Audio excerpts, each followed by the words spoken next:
जिम्मेदारों द्वारा लापरवाही बरती जाती है तो उसका खामियाजा आम नागरिक को भुगतना पड़ता है। कल ऐसा ही कुछ हुआ गुजरात के मोरबी में, जहां पुल गिरने से सैकड़ों लोगों की जान चली गई और देखते ही देखते सिस्टम क्रैश हो गया। और ऐसा ही कुछ दृश्य चित्रकूट जनपद में भी है।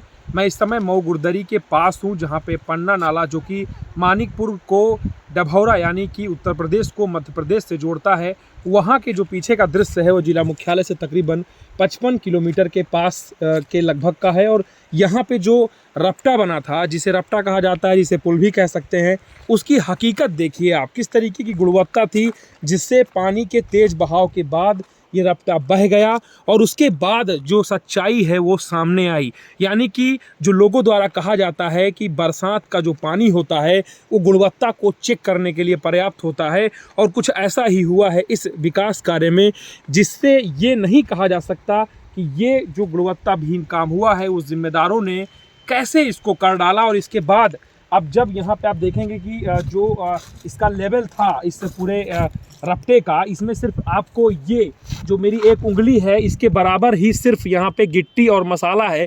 इसके नीचे का जो बेस है वो पूरा मिट्टी भरी हुई है, उसमें पत्थर भर दिए गए थे। जो एक देखने लायक दृश्य है कि कैसे विकास कार्य के साथ खिलवाड़ किया जाता है, आम लोगों के टैक्स के पैसे के साथ खिलवाड़ किया जाता है। और उस इलाके में जहां कभी डकैतों का साम्राज्य था, लोगों का विश्वास बनते कुछ समय ही हुआ है सिस्टम के प्रति, और यहाँ पे जो सरकारी सिस्टम है उसके दावे हैं वो भ्रष्टाचार की भेंट चढ़ गए हैं।